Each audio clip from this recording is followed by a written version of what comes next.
आज का जो मुख्य जिस बिंदु पर मैं आपके सामने अपने विचार रखना चाहता हूँ वो है विशेषकर पिछले कुछ दिनों में जनजातीय क्षेत्रों में लंबे समय से लंबित पड़े लोगों को भूमि देने के लिए एक कानून जो नो तोड़ नियम है उस विषय पर है। और इस विषय को लेकर जनता में भाजपा की तरफ से कोई जो बात की जा रही है वो भ्रमित करने वाला भी है और लोगों को गुमराह करने वाला भी। इसी विषय को लेकर माननीय राज्यपाल महोदय ने भी प्रेस में अपनी बात रखी है और उस बारे भी मैं जो है अपना जो स्पष्टीकरण या जो हकीकत है वो आपके माध्यम से प्रदेश के विशेषकर जनजाति लोगों तक पहुंचाना चाहता हूँ। सबसे पहले बात तो ये है कि जो एक नियम था हिमाचल प्रदेश में और अब भी है वो नियम एक नो तोड़ नियम है। जिसके पास 20 बीघे से कम भूमि है उसको प्रदेश सरकार की तरफ से जो सरकारी भूमि है 20 बीघे तक देने का प्रावधान 1968 में पहली बार डॉक्टर यशवंत सिंह परमार जो प्रदेश के प्रथम मुख्यमंत्री थे उनके समय ये नियम बना और ये नियम लगातार 1980 जब तक फॉरेस्ट कंजर्वेशन एक्ट 1980 नहीं बना तो ये पूरे प्रदेश में लागू था, जिसके तहत लाखों लोगों को इस नियम के तहत भूमि प्रदान की गई। इसमें जो पात्रता था और जो अब भी है कि जिसके पास 20 बीघे से कम जमीन है उसको 20 बीघे जमीन सरकारी अगर उसके प्रार्थी के अपने रेवेन्यू एस्टेट में उपलब्ध है तो उसको देने का प्रावधान था। परंतु बाद के दिनों में हिमाचल प्रदेश के गैर जनजातीय क्षेत्रों में नो तोड़ नियम बंद हो गया, परंतु हिमाचल के सभी जनजातीय क्षेत्रों में आज भी नो तोड़ नियम लागू है। परंतु फॉरेस्ट कंजर्वेशन एक्ट 1980 के लागू होने के कारण ये जो है भूमि देना जब तक एफसीए को हम जो है सस्पेंड नहीं करते हैं दे नहीं पा रहे। आपको ये भी मैं जो है याद दिलाना चाहूँगा कि जब कांग्रेस की पिछली गवर्नमेंट थी 2013 के दिसंबर से लेकर 17 दिसंबर तक, उस समय हमारे मुख्यमंत्री राजा वीरभद्र सिंह जी थे और कैबिनेट ने उस समय भी प्रस्ताव पारित करके उस समय के माननीय राज्यपाल महोदया थी उनको फॉरेस्ट कंजर्वेशन एक्ट 1980 को नो तोड़ नियम लागू करने के एवज में सस्पेंड करने का जो है एक प्रस्ताव भेजा था, क्योंकि हिमाचल प्रदेश के जितने भी शेड्यूल्ड एरियाज हैं जो ट्राइबल एरियाज हैं उनके लिए माननीय गवर्नर महोदय के पास भारत के संविधान 5 में अलग से उनको जो है शक्तियां प्रदान की गई। इन शक्तियों में गवर्नर महोदय जो है कैबिनेट के सिफारिश पर या हिमाचल प्रदेश जनजातीय सलाहकार परिषद के सिफारिश पर कोई भी कानून जो केंद्र का भी हो या हिमाचल प्रदेश का हो उन कानूनों को संशोधन करने में समर्थ है। और इन्हीं शक्तियों को जो है माननीय इससे पूर्व में गवर्नर 2014 से लेकर 16 तक, फिर दोबारा जो दूसरे गवर्नर आए थे उन्होंने 16 से 18 तक, और जो फिर बाद में भाजपा के समय में भी एक हमने जन आंदोलन किया था कि एफसीए को सस्पेंड नहीं कर रहे थे भाजपा गवर्नमेंट के समय। फिर उस समय जयराम की सरकार ने 2020 में एक साल के लिए एफसीए को जनजातीय क्षेत्रों में नो तोड़ के लिए सस्पेंड किया था। तो ये तो था मतलब किस जो है शक्तियों के तहत संविधान के तहत किस तरह से एफसीए को सस्पेंड किया जा सकता है। पहली मर्तबा एफसीए 1980 जो केंद्र का कानून है ये हिमाचल प्रदेश में कांग्रेस की पिछली जो सरकार थी उस समय सस्पेंड किया गया था नो तोड़ देने के लिए, और उसके बाद 2018 तक जिला किन्नौर में 500 लोगों को पट्टे भी मिले और 6000 से ज्यादा केसों का जो है ज्वाइंट इंस्पेक्शन हुआ और दर्जनों लोगों को नोतोड़ मिलने शुरू हो गए। परंतु दिसंबर 2017 में भाजपा की सरकार बनी, जबकि एफसीए 18 पूरा वर्ष के लिए सस्पेंड था। भाजपा की जयराम सरकार ने केवल एक व्यक्ति विशेष को इस कानून का फायदा पहुंचाया, बाकियों को इन्होंने जो है सारे केस ठंडे बस्ते में रखे। अब प्रश्न ये होता है कि जैसे गवर्नर महोदय ने फरमाया है, उन्होंने ये कहा कि सबसे पहले तो ये कहा कि नोतोड़ के बारे में जो जानकारी उन्होंने मांगी है उसको अभी तक उनको प्रेषित नहीं हुआ है। हम ये बताना चाहते हैं कि सरकार की तरफ से अब करीब 2.25 साल से ऊपर का समय हो गया, गवर्नर साहब के पास ये प्रस्ताव लंबित है। 5 मरतबा मैं गवर्नर साहब से स्वयं भी मिला, मेरे साथ विधायकगण जो जनजाति क्षेत्र के हैं, चाहे वो हमारे भाजपा के भी रहे, सब मिले और हमने उनसे जो है निवेदन किया कि जितना जल्दी इसकी शक्तियों को ये प्रयोग करेंगे तो हम जनजाति लोगों के लिए फायदा होगा। क्योंकि आप जानते हैं कि जनजाति क्षेत्र में ना तो कोई इंडस्ट्रीज है, ना ही रोजगार के कोई और साधन है और बहुत सारा इलाका हमारा बॉर्डर के साथ लगा है। अगर बॉर्डर से जनजाति लोगों का पलायन रोकना है, जनजाति लोगों को आर्थिक रूप से सुदृढ़ करना है या उनको रोजगार दिलाना है, तो एक ही तरीका हमारे सामने नजर आ रहा है, वो जैसे कि पहले भी नोतोड़ में लोगों को भूमि प्रदान की गई और नोतोड़ पे मिली भूमि पर लोगों ने मेहनत करके उस पर बाग बगीचे बनाए और बहुत सारे हमारे जो है जनजाति परिवारों का उत्थान हुआ है, आर्थिक रूप से समृद्ध हुए हैं। तो इसीलिए हमने गवर्नर साहब से बार बार ये मामला उठाते रहे। गवर्नर साहब बताते रहे कि ठीक है कि हम करेंगे और कुछ जो है सरकार से और जो है इन्होंने जो भी क्वायरीज है उसके बारे में बात की। परंतु मुझे लगता है कि क्वायरीज आज हमने सब पूरे कर दिए हैं। लेटेस्ट गवर्नर साहब ने अपने संबोधन में प्रेस को कहा कि पहली बात उन्होंने कहा कि हम किसी के चुनावी वादा पूरा करने के लिए नहीं है। ये बहुत ही दुर्भाग्यपूर्ण जो है शब्दावली है। चुनी हुई सरकार के चुनावी वादा पूरा करने के लिए ही सरकार है और जनजाति क्षेत्रों में नोतोड़ बहाली करना कांग्रेस के सरकार का दायित्व भी है, हमारा चुनावी वादा भी है। और संवैधानिक तरीके से कोई भी मांग करना वो गलत नहीं है। संविधान के दायरे में रहकर हम सबको काम करना है। दूसरी बात ये भी कहा गया, शायद वो एक किस्म से व्यंग्य ही था, कि मंत्री को भी शब्द दिलाया जाता है।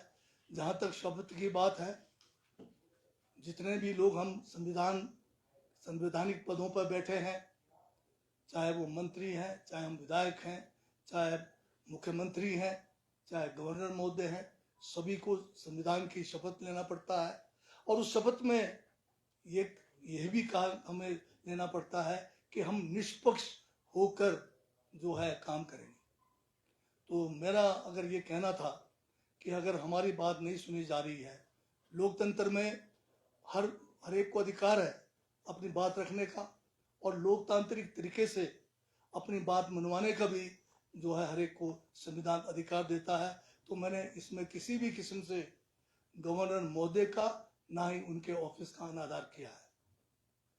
और दूसरी बात यह है कि नोतोड़ का जो मामला है ये गंभीर मामला है।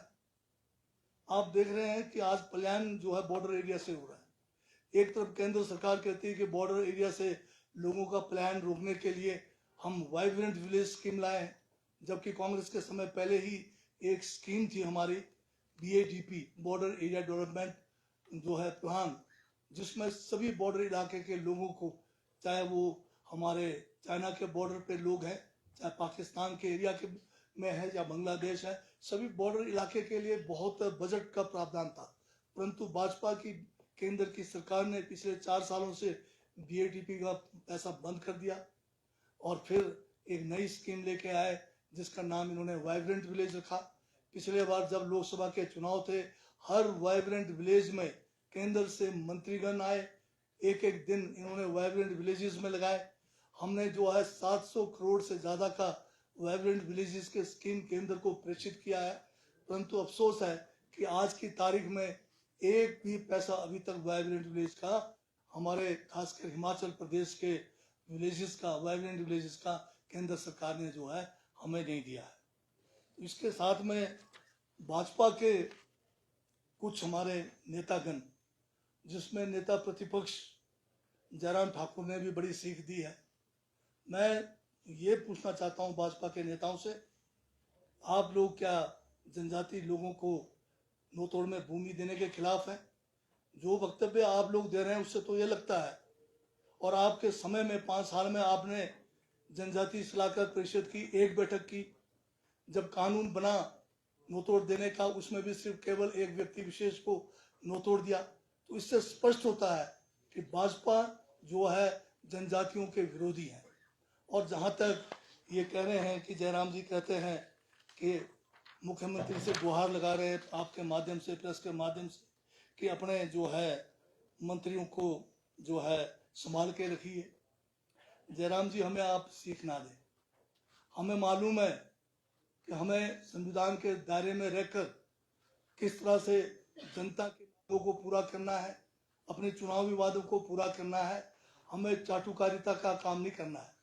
आप ये चाटुकारिता करना छोड़ें और हमें सीख देना बंद करें, और आप ये जवाब दें कि आप हमारे जनजाति लोगों के नोतोड़ के साथ हैं या विरोध में हैं। ये जवाब उनसे चाहता हूँ। और एक नेता और भाजपा के, वो भी बड़ी सीख दे रहे थे कि संविधान में कैसा होना चाहिए, क्या होना चाहिए। उनसे मैं ये पूछना चाहता हूँ कि आपको 2-2 पद छोड़ने पड़े, क्यों छोड़ना पड़ा? जो कलंकित लोग हैं उनसे तो मैं ये अपेक्षा करता ही नहीं करूंगा कि वो हमें सीख देंगे। खुद जो है कीचड़ में डूबे हुए हैं, हमें क्या जो है सीख देंगे? उन नेता से भी मैं पूछना चाहता हूँ कि आप क्या जनजातियों के विरोधी हैं? मैंने क्या गलत कहा? मैंने कोई गलत क्या कदम उठाया? क्या गैर संवैधानिक काम किया है मैंने तो अपनी मांग की बात की है, और ये मेरा अधिकार है। और जब तक मैं राजनीतिक जीवन में हूँगा, चाहे मंत्री पद पे हूँ, चाहे मंत्री से बाहर हूँगा, पर अपने जनजाति लोगों के जो भी उनके अधिकार हमें संविधान ने दिया है, उसके लिए मैं लड़ता रहूंगा, चाहे उसका नतीजा कुछ भी हो। धन्यवाद। देखिए साहब, मेरा सवाल ये है कि कितना एरिया है जनजातीय जिनको नोतोड़ देने की आप बात कर रहे हैं, और दूसरा जो राज्यपाल कह रहे हैं उसको कैसे, क्या लगता है आपको? मुझे इस बारे में ये कहना है कि नोतोड़ को लेकर बड़ी गलतफहमी है। ये कोई ऐसा नहीं है कि जैसे अब उन्होंने बहुत गलत शब्द का इस्तेमाल किया है गवर्नर महोदय ने कि फेक करेंगे। फेक करेंगे का मतलब तो ये होता है कि आप कोई गलत करेंगे। ये जो नोतोड़ नियम है, उस नियम के तहत बड़ा सिंपल है कि जिसके पास 20 बीघे से कम जमीन है वो पात्र व्यक्ति है, और 20 बीघे से कम, चाहे वो कांग्रेस का हो विचारधारा का, चाहे वो बीजेपी विचारधारा का हो, चाहे वो कम्युनिस्ट विचारधारा का हो, या वो किसी पार्टी से संबंध नहीं रखता है। पात्रता ये कि 20 बीघे से कम हो, और जब 20 बीघे से कम है उसको 20 बीघे तक पूरा करना है। किसी के पास मान लो 18 बीघे है तो 2 बीघा और ले सकता है, वो भी तब अगर उसके रेवेन्यू एस्टेट में जगह हो। अगर एक ही जगह को 2 लोग कर रहे हैं या 3 लोग कर रहे हैं, तो सक्षम अधिकारी ने यह देखना है कि सबसे गरीब कौन है, सबसे कम जमीन वाला कौन है। तो इसमें फेक करने की कोई बात नहीं है, इसमें किसी भी किस्म का कोई गुंजाइश नहीं है। आज तक कभी कोई गलती नोतोड़ नियम के तहत नहीं हुआ। कोई केस मुझे कोई बताए तो सही। तो इसमें पात्रता केवल है कि 20 बीघे से कम है। फिर भी गवर्नर महोदय चाहते हैं कि कितने केस लंबित है। इसमें लंबित इसलिए पड़े हैं कि जो समय हमने सस्पेंड कराया था ये जो फॉरेस्ट कंजर्वेशन एक्ट को, उसमें बीजेपी ने हमें नोतोड़ दिए नहीं, ठंडे बस्ते में रखा। इसलिए पेंडिंग केसेस आज की तारीख में 12,742 केस वो जो प्रोसेस है, अनप्रोसेस का तो रिकॉर्ड ही नहीं है। और आज भी आप नोतोड़ को अप्लाई कर सकते हैं, कोई रोक नहीं है अप्लाई करने पे। तो 12,742 केस हैं। गवर्नर साहब कहते हैं कि सबका नाम पता चाहिए, तो वो भी पहुंच जाएगा। पर उससे फर्क क्या पड़ने वाला है जब आपका नियम कहता है, पात्रता कहता है कि 20 बीघे से कम वाला कोई भी अप्लाई कर सकता है, ABCD कोई भी कर सकता है। तो ये जो अभी ये डाटा कलेक्ट हो रहा है पूरे डिपार्टमेंट से, तो पूरा बस्ता आ जाएगा, वो भी भेज देंगे। देखिए साहब, 2 सवाल इसमें महत्वपूर्ण है। राज्य सरकार की सिफारिश होती है, उसको लेकर जो लिस्ट दी जाती है, अधिकार राज्यपाल के पास है। क्या राजभवन के पास ये अधिकार है कि जो सरकार द्वारा दी गई सूची को, तो सूची की छंटनी करे, वो इसका पता लगाए कि कोई फर्जी है या नहीं? नहीं, यहाँ हमने पहले इसका जवाब देता हूँ। यहाँ फिर एक गलतफहमी और है। राज्यपाल महोदय नोतोड़ के मिसलों के ऊपर छटनी नहीं करेंगे। उसके लिए नोतोड़ नियम के तहत अधिकारी तैनात हैं, सक्षम अधिकारी करेगा। गवर्नर साहब ने फॉरेस्ट कंजर्वेशन एक्ट 1980 जो केंद्र का कानून है, उसको जनजातीय क्षेत्रों में उसको सस्पेंड करना है 2 साल के लिए, 3 साल के लिए, वो कर सकते हैं। और उसके बाद जब वो सस्पेंड हो जाएगा तो हमारा जो नोतोड़ का नियम है उसके तहत पात्र व्यक्ति सक्षम अधिकारियों के पास अपना दावा पेश करेंगे और सक्षम अधिकारी ने ही सैंक्शन करना है। गवर्नर साहब ने ना तो लिस्ट का छटनी, ना उन्होंने पात्रता देखना है। उनका केवल एक जो उनका जो दायित्व है वो है कि फॉरेस्ट कंजर्वेशन एक्ट 1980 जो नोतोड़ देने में एक अड़चन है उससे बाहर निकल।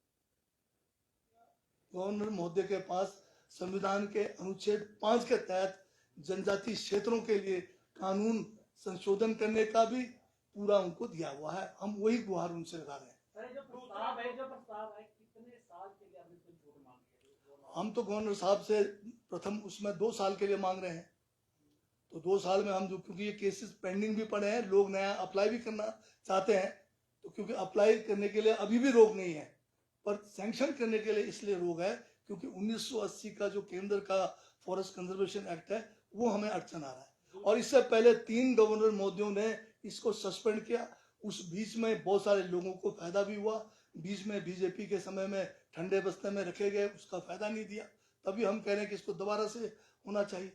दूसरा बड़ा सवाल इसमें, पिछले काफी सालों से राज्यपालों की भूमिका को लेकर सवाल अलग अलग तरीके से पूछे जा रहे हैं, उनके कार्यों को लेकर भी सवाल बहुत सारे हैं। क्या आपको लगता है कि केंद्र सरकार की कोई डायरेक्शन है, केंद्र सरकार के इशारे पर कोई काम होता है या नहीं होता है? जहाँ तक देश का संविधान है उसमें सबको जो है शपथ लिया हुआ है संवैधानिक पदों पे निष्पक्ष काम करने का। बाकी निष्पक्षता कितना है या नहीं है किसी भी संवैधानिक पद पे बैठे व्यक्ति का, वो तो समय के साथ उसके आचरण और उसके कार्यशैली से ही पता लगाया जा सकता है।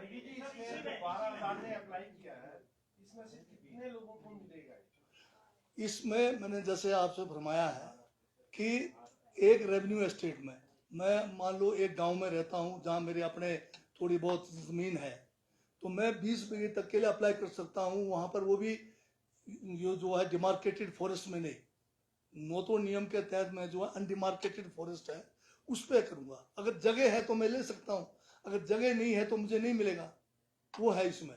तो जनजातीय क्षेत्रों में आज जो बाग बगीचे अगर आप हमारे देखेंगे किन्नौर में, लाहौल स्पीति में, इधर तो जो ज्यादातर 80% लोग जो है पहले के समय में जो नोतोड़ मिले उस पे बगीचे बनाए हुए हैं। आज अगर हमारी आर्थिक जो वहां पर एक सुदृढ़ता है तो इस नियम के तहत जमीन मिलने से हुई है। नौकरी तो आप जानते हैं कि एक पोस्ट के है तो 1000 आदमी खड़े हैं, नौकरी तो मिलने से बहुत वो रहा। तो ये जो हमारे पास एक कानून है, हमारे पास जो संविधान है, हम इसके तहत जो है भूमि देना चाहते हैं। तो इसमें कहाँ गैर कानूनी बात है, गैर संवैधानिक बात कहाँ है, कहाँ पर इसमें जो है गलत होने की बात है। हर एक के लिए चेक और बैलेंस बना हुआ है। ये स्कीम चलाने के लिए सक्षम अधिकारी, सब डिविजनल ऑफिसर जिसके पास एसडीएम का चार्ज है वो है। अगर वो कहीं किसी किस्म का गड़बड़ करेगा तो उसका अपील है, अपील उसका जो है डीसी के पास जाएगा। अगर वो गड़बड़ करेगा तो उसके खिलाफ भी बहुत सारे कानून है। मंशा तो मैंने कहा कि गवर्नर महोदय को भी निष्पक्ष कार्य करने की जो है शपथ है, मुझे भी शपथ है कि अपने वादों को पूरा करने का। नहीं साहब, इसमें सवाल ये है कि आप एक तर्क दे रहे हैं कि बॉर्डर एरिया है, बॉर्डर एरिया में लोग रह रहे हैं, ये क्या लॉजिक है? आपको मैं 2 बातें कह रहा था। एक तो मैं जनजाति हूँ, मेरे इलाके के लोगों को कानून के तहत, संविधान के तहत भूमि प्राप्त करने का अधिकार है। उसके लिए नोतोड़ नियम डॉक्टर यशवंत सिंह परमार जी जो है बना के गए। दूसरा जो है भारत के संविधान में गवर्नर को शक्तियां दी है। जो मेरा विधानसभा में कानून बनेगा उस कानून को भी बदलने का, केंद्र की जो कानून बने हैं उसको भी बदलने का शक्तियां किसको दी है? गवर्नर महोदय को दी है। गवर्नर किसके उस पर सिफारिश पे करेंगे? कैबिनेट की सिफारिश पे करेंगे, जनजातीय सलाहकार परिषद के सिफारिश पे करेंगे। दोनों की सिफारिशों के ऊपर गवर्नर साहब अगर काम नहीं करना चाहेंगे तो फिर मैं क्या कह सकता हूँ? आप पलायन की बात कह रहे थे इसमें। हाँ, पलायन के लिए इसलिए कह रहा हूँ, केंद्र सरकार एक तरफ से तो कहते हैं कि वाइब्रेंट विलेजेस किसके लिए? वाइब्रेंट विलेजेस है बॉर्डर एरिया के लिए, सिर्फ किन्नौर के लिए नहीं है, लाहौल स्पीति के लिए नहीं है। 4000 विलेजेस हैं जो क्या कहते हैं ट्रांस हिमालयन बेल्ट में भी होगा, पाकिस्तान बॉर्डर पे भी, बांग्लादेश में 4500 से ऊपर गांव को वाइब्रेंट विलेज डिक्लेयर किया है। उनको जो है हर तरह से सक्षम बनाना है और उसके लिए अलग से बजट का प्रावधान करना है। तो कहाँ पैसा है वाइब्रेंट विलेज का, वो कह रहा हूँ। तो लोग पलायन रोकने के लिए बनाया वाइब्रेंट विलेज।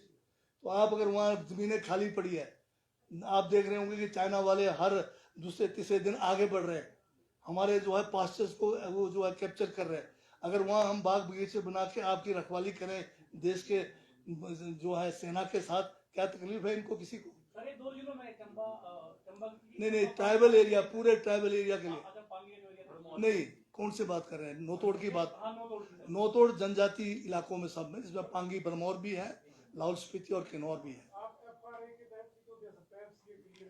FRA 2006 का कानून है, वो कानून और है, उसमें ग्राम सभा से अनुमोदित होना पड़ता है। दे सकते हैं, उसमें भी दे सकते हैं। उस हम FRA के तहत भी जो लोग, उसमें भी पात्रता अलग है, उसकी शर्तें अलग है। उसमें 2005 से पहले आप जीवन निर्वाह करना चाहिए। इसमें तो आज भी अगर आपके पास 20 बीघे से कम है आपकी जमीन है, आज भी अप्लाई कर सकते हैं। नौतोड़ रूल्स में कोई कट ऑफ डेट नहीं है।